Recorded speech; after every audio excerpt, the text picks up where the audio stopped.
ಮುಂದಿನ ಜೀವನ ಒಳ್ಳೇದಾಗಲಿ ಅಂತ ನಾವು ಅವರಿಗೆಲ್ಲ ಹೇಳ್ತಿದ್ವಿ. ಓಕೆ. ಹಾಗೇನೆ ಸಂಗೀತದ ಬಗ್ಗೆ ಸಹ ಸಾಕಷ್ಟು ಆಸಕ್ತಿಯನ್ನ ಇಟ್ಕೊಂಡಿದ್ದೀರಾ.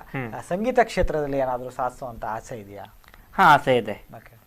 ಸಂಗೀತದಲ್ಲಿ ನನಗೇನಂದರೆ ಇನ್ನಷ್ಟು ಹಲವಾರು TV9 ದೊಡ್ಡ ದೊಡ್ಡ ಅಂದರೆ ನನಗೇನಂದರೆ ಅನುಶ್ರೀ ಮತ್ತು ವಿಜಯ್ ಪ್ರಕಾಶ್ ಸರ್ ಜೊತೆಗೆ ನನಗೆ ಭಾಗವಹಿಸಬೇಕಂತ ಭಾಳ ಇನ್ನೂ ಕೂಡ ಆಸೆ ಇದೆ. ಅದು ನಾನು ಟ್ರೈ ಮಾಡಿದೆ, ಗೂಗಲಲ್ಲೂ ಕೂಡ ನಂಬರ್ ಅವ್ರದ್ದು ಸರ್ಚ್ ಮಾಡಿದೆ, ಅದು ಬರಲಿಲ್ಲ, ಏನೇನೋ ಬರ್ತಿತ್ತು. ಅಂದರೆ 2 ತಿಂಗಳ ಹಿಂದೆ ಟ್ರೈ ಮಾಡಿದೆ.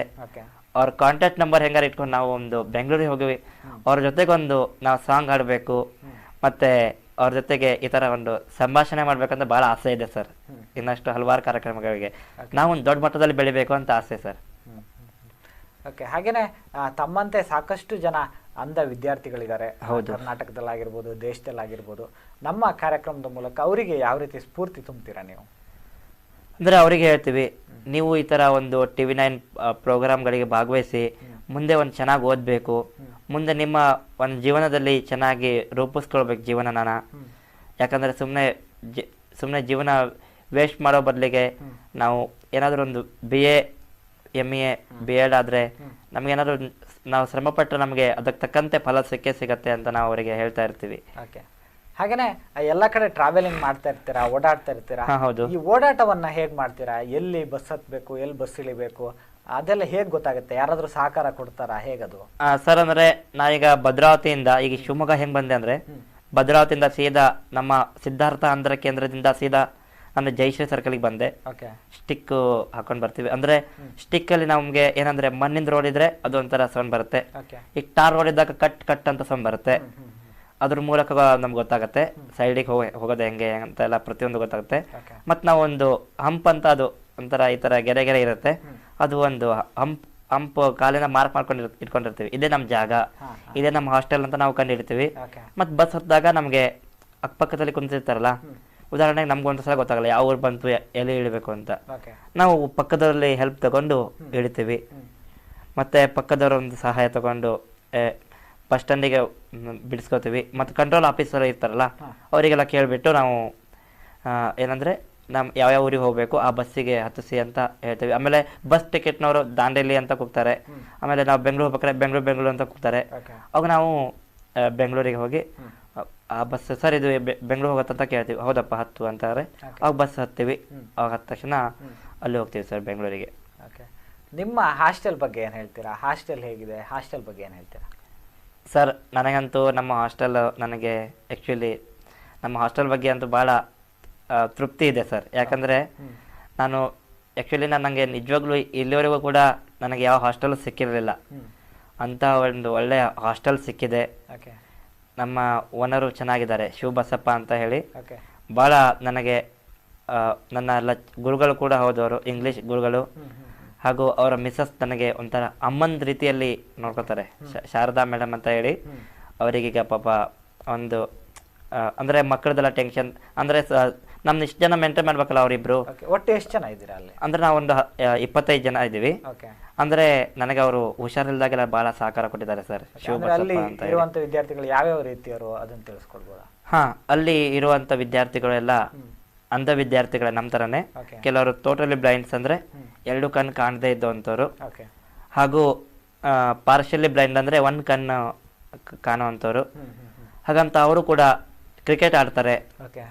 ಅವ್ರಿಗೂ ಒಂಥರ ಟ್ಯಾಲೆಂಟ್ ಇದೆ. ಕೆಲವರೆಲ್ಲ ಕ್ರಿಕೆಟ್ ಆಡ್ತಾರೆ, ಮತ್ತು ವಯರ್ ಚೇರನ್ನು ಹೆಣಿತಾರೆ, ಮತ್ತು ಬುಟ್ಟಿ, ಇದು ಹ್ಯಾಂಡ್ಲ್ ಬುಟ್ಟಿ ಅಂತ ಮಾಡ್ತಾರೆ, ಅದು ಕೂಡ ಟ್ರೈನಿಂಗ್ ಕೊಡ್ತಾರೆ. ಮತ್ತು ಎಲ್ಲ MA ಮಾಡ್ತಾರೆ. ಕೆಲವರೆಲ್ಲ ಡಿಗ್ರಿನೂ ಕೂಡ ಮಾಡ್ತಾ ಇದ್ದಾರೆ ನಮ್ಮ ಜೊತೆಗೆ. ಮತ್ತು ಅವರು ಕೂಡ ಕೆಲವರೆಲ್ಲ ಸಿಂಗರ್ಸ್ ಎಲ್ಲ ಇದ್ದಾರೆ ಸರ್. ವೀಕ್ಷಕರೇ, ಮಂಜುನಾಥ್ ಅವರ ಹಾಸ್ಟೆಲ್ನ ಪ್ರಾಧ್ಯಾಪಕರಾಗಿರುವಂತಹ ಶಿವಬಸಪ್ಪನವರು ನಮ್ಮ ಜೊತೆಗೆ ಕರೆಯಲ್ಲಿದ್ದಾರೆ. ಅವ್ರ ಜೊತೆಗೆ ಮಾತಾಡ್ಕೊಂಡು ಬರೋಣ. ಹಲೋ ಸರ್, ನಮಸ್ತೆ. ಸರ್ ನಮಸ್ತೆ. ಸರ್, ನಿಮ್ಮ ವಿದ್ಯಾರ್ಥಿ ಆಗಿರುವಂತಹ ಮಂಜುನಾಥ್ ಅವರು ನಮ್ಮ ಕಾರ್ಯಕ್ರಮದಲ್ಲಿದ್ದಾರೆ.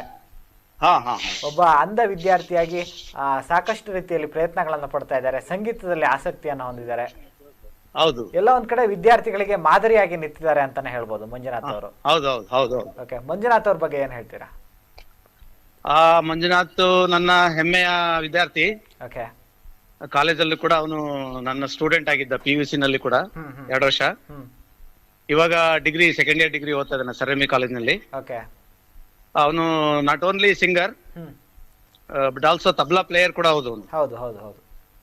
ಸಿಂಗಿಂಗ್ ಜೊತೆಗೆ ತಬ್ಲಾ ಪ್ಲೇ ಕೂಡ ಮಾಡ್ತಾರೆ ಅವರು. ಓಕೆ.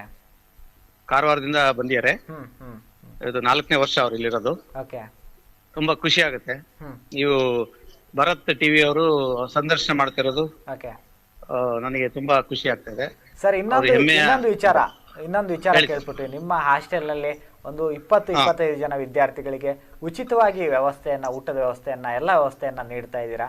ಇದು ಒಂದು ಪ್ರೈವೇಟ್ NGO ಅಂತ ಕೇಳ್ಬಿಟ್ವಿ. ಇದ್ರ ಬಗ್ಗೆ ನಮಗೆ ತಿಳಿಸ್ಕೊಡಿ. ಹೌದು ಸರ್, ನಮ್ದು ಕಳೆದ 23 ವರ್ಷದಿಂದ ನಡೆಸ್ತಾ ಇದೀವಿ ಸರ್. ಅದು ಸರ್ಕಾರದಿಂದ ನಾವು ಯಾವುದೇ ಅನುದಾನ ಅದೆಲ್ಲ ಏನು ಪಡಿತಾ ಇಲ್ಲ. ಓಕೆ. ನಾವೇ ಒಂದು ಟ್ರಸ್ಟ್ ಅಂತ ಮಾಡಿ ಸೋಷಿಯಲ್ ಸರ್ವಿಸ್ ಮಾಡ್ಬೇಕು ಅನ್ನೋ ದೃಷ್ಟಿಯಿಂದ ನಾವು ಇದನ್ನ ಸ್ಟಾರ್ಟ್ ಮಾಡಿದೀವಿ. ಓಕೆ. ನಮ್ಮ ಸಂಸ್ಥೆಯಲ್ಲಿ ಬೇರೆ ಬೇರೆ ಜಿಲ್ಲೆಗಳಿಂದ, ರಾಜ್ಯದ ಬೇರೆ ಬೇರೆ ಜಿಲ್ಲೆಗಳಿಂದ ಬಂದು, ಈಗ ಉದಾಹರಣೆಗೆ ಮಂಜುನಾಥ್ ಬಂದಿರೋದು ಕಾರವಾರದಿಂದ, ಅದೇ ತರ ಬೇರೆ ಬೇರೆ ಬೀದರ್, ಗುಲ್ಬರ್ಗ, ದಾವಣಗೆರೆ, ಚಿತ್ರದುರ್ಗ, ಮೈಸೂರು, ಉಡುಪಿ, ಮ್ಯಾಂಗ್ಳೂರ್, ಬೇರೆ ಬೇರೆ ಕಡೆಯಿಂದ ಎಲ್ಲ ಬಂದು ವಿದ್ಯಾರ್ಥಿಗಳು ಇಲ್ಲೆಲ್ಲ ಅಧ್ಯಯನ ಮಾಡ್ತಾ ಇದ್ದಾರೆ ಸರ್. ನಾವು ಎಲ್ರಿಗೂ ಕೂಡ ಅವ್ರಿಗೆ ಉಚಿತವಾಗಿನೇ ಇಲ್ಲಿ ಅಡ್ಮಿಷನ್ಸ್ ಅನ್ನ ಕೊಡ್ತಾ ಇದೀವಿ. ಊಟ ವಸತಿ ಇರ್ಬೋದು, ಯೂನಿಫಾರ್ಮ್ ಇರ್ಬೋದು, ಈವನ್ ಅವ್ರಿಗೆ ಕಾಲೇಜ್ ಫೀಸ್ ಕೂಡ ನಾವೇ ಸಂಸ್ಥೆಯಿಂದಲೇ ಬೇರ್ ಮಾಡ್ತಾ ಇದೀವಿ. ಸರ್ಕಾರದಿಂದ ಯಾವ್ದು ಬರ್ತಾ ಇಲ್ಲ ಸರ್. ಓಕೆ ಸರ್, ಸರ್ಕಾರ ನಿಮಗೆ ಸಪೋರ್ಟ್ ಮಾಡ್ತಾ ಇಲ್ಲ. ಯಾರಾದ್ರೂ ದಾನಿಗಳು ಅಥವಾ ನಿಮ್ಮ ಸ್ನೇಹಿತರು ನಿಮಗೆ ಬೆನ್ನೆಲುಬಾಗಿ ನಿಂತಿದಾರ ಹೇಗೆ? ಹಾಗೇನೆ ಸಂದೇಶ್ ಅವರೇ, ನಾವು ಈ ಕಳೆದ 23 ವರ್ಷದಿಂದ ಅದನ್ನ ರನ್ ಮಾಡ್ತಾ ಇರೋದು ಸರ್ಕಾರದ ಯಾವುದೇ ನೆರವಿಲ್ಲದೆ, ಹಣಕಾಸಿನ ನೆರವಿಲ್ಲದೇನೆ ನಡೆಸ್ತಾ ಇದೀವಿ. ಮತ್ತೆ ನಮ್ಮ ಟ್ರಸ್ಟಿಗಳು ಜೊತೆಗೆ ದಾನಿಗಳು ಕೆಲವರು ಇದಾರೆ, ಸ್ನೇಹಿತರುಗಳು ಇದಾರೆ. ಅವರು ಸ್ವಲ್ಪ ನನಗೆ ಬೇರೆ ಬೇರೆ ಪ್ರಮಾಣದಲ್ಲಿ ಮಿಲ್ಕ್ ಇರ್ಬೋದು ಅಥವಾ ಏನಾರ ದಿನಸಿ ಥಿಂಗ್ಸ್ ಇರ್ಬೋದು ಹೆಲ್ಪ್ ಮಾಡೋರೆಲ್ಲ ಇದಾರೆ. ಹಾಗಾಗಿ ನಾನು ಅದನ್ನ 23 ವರ್ಷ ಅದನ್ನ ರನ್ ಮಾಡಕ್ಕಾಗಿರೋದು. ಓಕೆ. ನಿಮ್ಮ ಈ ಸತ್ಕಾರ್ಯದಲ್ಲಿ ನಿಮ್ಮ ಧರ್ಮಪತ್ನಿ ಸಹ ಕೈ ಜೋಡಿಸಿದ್ದಾರೆ ಅಂತ ಕೇಳ್ಪಟ್ವಿ. ಖಂಡಿತ ಖಂಡಿತ. ಅವರೇ, ನಾನು ಆಕ್ಚುಲಿ ಕಾಲೇಜಲ್ಲಿ ನಾನು ಲೆಕ್ಚರರ್ ಆಗಿ ಪ್ರಿನ್ಸಿಪಲ್ ಆಗಿದ್ದು ನಾನು ಕಾಲೇಜಲ್ಲಿ. ನಮ್ಮ ಮಿಸ್ಸಸ್ಸೇ ಅದನ್ನ ಕಳೆದ 23 ವರ್ಷದಿಂದ ಅದನ್ನ ನಡೆಸ್ಕೊಂಡ್ ಬರ್ತಾ ಇರೋದು. ನಾನು ಅವರಿಗೆ ಸಹಕಾರಿಯಾಗಿ ನನ್ನ ಕಾಲೇಜ್ ಅವಧಿ ಮುಗಿದ ಮೇಲೆ ಬಿಡುವಿನ ವೇಳೆಯಲ್ಲಿ ಅವರಿಗೆ ಸಂಸ್ಥೆಗೆ ಏನ್ ಬೇಕು, ಏನ್ ಹೆಲ್ಪ್ ಬೇಕು ಅದೆಲ್ಲ ಮಾಡ್ತಾ ಇದ್ದೀನಿ. ಮಕ್ಕಳ ಜೊತೆಗೆ ಅವರು ಇರ್ತಿದ್ದೆ, ಅವರು ನನ್ನ ಮಿಸ್ಸಸ್ ಶಾರದಾ ಅಂತೇಳಿ, ಅವರೇನೆ ಸಾಕಷ್ಟು ಫೀಲ್ಡ್ ವರ್ಕ್ ಎಲ್ಲ ಮಾಡ್ತಿದ್ದು, ಬೇರೆ ಬೇರೆ ಜಿಲ್ಲೆಗಳಿಗೆ ವಿಸಿಟ್ ಮಾಡಿ ಬ್ಲೈಂಡ್ಸ್ಗಳನ್ನೆಲ್ಲ ಸರ್ವೆ ಮಾಡ್ತಾ ಇದ್ದು, ಅವರಿಗೆ 100 ಜನಕ್ಕೆ ಬಸ್ ಪಾಸ್, ಟ್ರೈನ್ ಪಾಸ್ಗಳು ಕೊಡಿಸಿರೋದು, ಮತ್ತು ಪೆನ್ಷನ್ ಕೊಡಿಸಿರೋದು, ಬ್ಲೈಂಡ್ಸ್ ಅನ್ನ ಸರ್ವೆ ಮಾಡೋದೆಲ್ಲ ಅವ್ರದೇ ಕೆಲಸ ಇದ್ದು. ಓಕೆ ಸರ್, ಎಲ್ಲ ಒಂದ್ ಕಡೆ ಇಂಥ ಅಂಧ ವಿದ್ಯಾರ್ಥಿಗಳಿಗೆ ನೀವು ಮತ್ತು ನಿಮ್ಮ ಧರ್ಮಪತ್ನಿ ಕಣ್ಣಾಗಿ ಒಂದು ಅವರಿಗೆ ಅಂಧ ವಿದ್ಯಾರ್ಥಿಗಳಿಗೆ ಕಣ್ಣಾಗಿ ಒಂದು ಸಹಕಾರವನ್ನ ನೀಡ್ತಾ ಇದ್ದೀರಾ. ನಿಜವಾಗ್ಲೂ ನಿಮ್ಮ ಈ ಸತ್ಕಾರ್ಯ ಮೆಚ್ಚುವಂಥದ್ದು. ನಿಮ್ಮ ಈ ಕೆಲಸ ಹೀಗೆ ಮುಂದುವರಿಲಿ, ನಿಮ್ಮ NGOಗೆ ಶುಭವಾಗ್ಲಿ ಅಂತ ನಮ್ಮ ಕಾರ್ಯಕ್ರಮದ ಮೂಲಕ ಹಾರೈಸ್ತೀವಿ sir. Thank you TV Bharat TV ಅವರಿಗೆ ಮತ್ತೆ ತಮಗೆ ಸಂದರ್ಶನ ಮಾಡಿದ್ದಕ್ಕೆ ತಮಗೆ ಧನ್ಯವಾದಗಳು ಸರ್. ನಮ್ಮ ಸಿದ್ಧಾರ್ಥ ಅಂಧರ ಕೇಂದ್ರದ ಪರವಾಗಿ, ನಮ್ಮ ಮಂಜು ಪರವಾಗಿ ನಿಮಗೆ ಧನ್ಯವಾದಗಳು. ನಿಮ್ ಜೊತೆ ಮಾತನಾಡಿ ತುಂಬಾ ಖುಷಿ ಆಯ್ತು. ಧನ್ಯವಾದಗಳು sir. Thank you sir. Thank you. ಏನ್ ಹೇಳ್ತೀರಾ ನಿಮ್ಮ ಸರ್ ಬಗ್ಗೆ? ಸರ್, ನಮ್ಮ ಸರ್ ಬಗ್ಗೆ ಭಾಳ ಖುಷಿಯಾಗಿದೆ ನನಗೆ. ಏನಂದರೆ ನನಗೆ ಹುಷಾರಿಲ್ದಾಗ, ನನಗೆ ಆ್ಯಕ್ಚುಲಿ ಸೆಕೆಂಡ್ PUC ಇದ್ದಾಗ ಏನೋ ಒಂದು ಸಡನ್ಲಿ ಆಗಿ ನನಗೆ ಡೆಂಗ್ಯೂ ಜ್ವರ, ವೈಟ್ ಪ್ಲೇಟ್ಲೆಟ್ ಕಮ್ಮಿ ಆಯಿತು. ಅಂಥ ಟೈಮಲ್ಲಿ ಅವರ ಸ್ನೇಹಿತರು ಮತ್ತು ಅವರ ಅಳಿಯ ಇನ್ನೊಬ್ಬರಿದ್ದಾರೆ, ಅವರ ಮಂಜುನಾಥ್ ಅಂತ ಹೇಳಿ, ಅವರ ಫ್ರೆಂಡ್ಸ್ ಎಲ್ಲ ಸೇರಿ ನನಗೆ 4 ಬಾಟ್ಲು ಒಟ್ಟು ಟೋಟಲ್ 8 ಬಾಟ್ಲು ರಕ್ತ ಡೊನೇಟ್ ಮಾಡಿ ನನಗೆ ಒಂದು ಹುಷಾರಾಗಿ ಆಗಲಿಕ್ಕೆ ಪ್ರಯತ್ನ ಪಟ್ಟಿದ್ದಾರೆ ಸರ್ ಅವರು. ಮತ್ತು ನನಗೆ ಹಾಸ್ಪಿಟ್ಲಲ್ಲೂ ಕೂಡ ಚೆನ್ನಾಗಿ ನೋಡ್ಕೊಂಡಿದ್ದಾರೆ. ಓಕೆ. ಹಾಗೆಯೇ ತಮ್ಮ ತಂದೆ ತಾಯಿ ಸಹ ತಮ್ಮ ವಿದ್ಯಾಭ್ಯಾಸಕ್ಕೆ ಸಾಕಷ್ಟು ರೀತಿಯಲ್ಲಿ ಸಪೋರ್ಟನ್ನು ಮಾಡಿದ್ದಾರೆ. ನಮ್ಮ ಕಾರ್ಯಕ್ರಮದ ಮೂಲಕ ನಿಮ್ಮ ತಂದೆ ತಾಯಿಯವರಿಗೆ ಏನು ಹೇಳ್ತೀರಾ ಸರ್? ಅಂದರೆ ನಮ್ಮ ತಂದೆ ತಾಯಿಯವರಿಗೆ ಅಂದರೆ ಅವರಿಗೆ ಇದೇ ರೀತಿಯಲ್ಲಿ ಒಂದು ಮುಂದೆ ದೇವರು ಐಶ್ವರ್ಯ ಆರೋಗ್ಯ ಕೊಟ್ಟು ಕಾಪಾಡಲಿ, ಹಾಗೂ ಅವರ ಆರೋಗ್ಯ ನಮ್ಮ ತಂದೆ ತಾಯಿದು ಚೆನ್ನಾಗಿರಲಿ ಅಂತ ನಾನು ಹಾರೈಸ್ತೇನೆ ಸರ್. ಓಕೆ. ನಿಮ್ಮ ಸ್ನೇಹಿತರಿಗೆ ಏನು ಹೇಳಕ್ಕೆ ಇಷ್ಟಪಡ್ತೀರಾ ನಮ್ಮ ಕಾರ್ಯಕ್ರಮದ ಮೂಲಕ? ನಮ್ಮ ಸ್ನೇಹಿತರು ಏನಂದರೆ ಸುಮ್ಮನೆ ಈಗ ಕೆಲವರೆಲ್ಲ ಏನು ಮಾಡ್ತಾರೆ, ಸೆಕೆಂಡ್ PUC ಮುಗಿಸಿ ಸುಮ್ಮನೆ ಎಲ್ಲೆಲ್ಲೋ ಅಲ್ದಾಡ್ತಿರ್ತಾರೆ. ಆ ಥರ ಆಗಬಾರ್ದು. ಒಂದು ದೊಡ್ಡ ಮಟ್ಟಕ್ಕೆ ಬೆಳೆದು ಅವ್ರವ್ರ ಒಂದು ಗೌರ್ಮೆಂಟ್ ಜಾಬ್ ತಗೊಂಡು ಅವ್ರ ಕಾಲ ಮೇಲೆ ನಿಂತ್ಕೊಂಡು ಅವರು ಮುಂದೆ ಒಂದು ಒಳ್ಳೆ ಒಂದು ಕೆಲಸ ಮಾಡುವಂತಹ ಒಂದು ಪ್ರಯತ್ನ ಮಾಡಲಿ ಅಂತ ನಾನು ಹಾರೈಸ್ತೇನೆ. ಓಕೆ, ನೋಡಿದ್ರಲ್ಲ ವೀಕ್ಷಕರೇ, ಅಂಧ ವಿದ್ಯಾರ್ಥಿ ಆದರೂ ಸಹ ತನ್ನ ಗುರಿಯನ್ನು ಬಿಟ್ಟುಕೊಡದೆ ಛಲದಿಂದ ತನ್ನ ಗುರಿಯೆಡೆಗೆ ಸಾಗ್ತಾ ಇರುವಂತಹ ಒಬ್ಬ ವಿದ್ಯಾರ್ಥಿಯಾಗಿರುವಂತಹ ಮಂಜುನಾಥ್ ಅವರ ಬಗ್ಗೆ ನಮ್ಮ ಕಾರ್ಯಕ್ರಮದಲ್ಲಿ ತಿಳ್ಕೊಂಡ್ವಿ.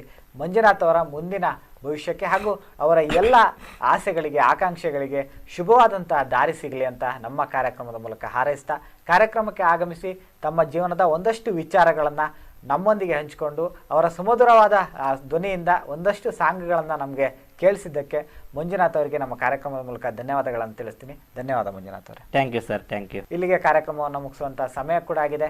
ಮುಂದಿನ ಸಂಚಿಕೆಯಲ್ಲಿ ಹೊಸ ಸಾಧಕ ವ್ಯಕ್ತಿಯೊಂದಿಗೆ ನಾನು ನಿಮ್ಮನ್ನು ಭೇಟಿಯಾಗ್ತೀನಿ. ಅಲ್ಲಿವರೆಗೂ ನಿರಂತರ ಸುದ್ದಿ, ಮಾಹಿತಿ, ಮನರಂಜನೆಗಾಗಿ ನೋಡ್ತಾ ಇರಿ TV ಭಾರತ್. ನಮಸ್ಕಾರ.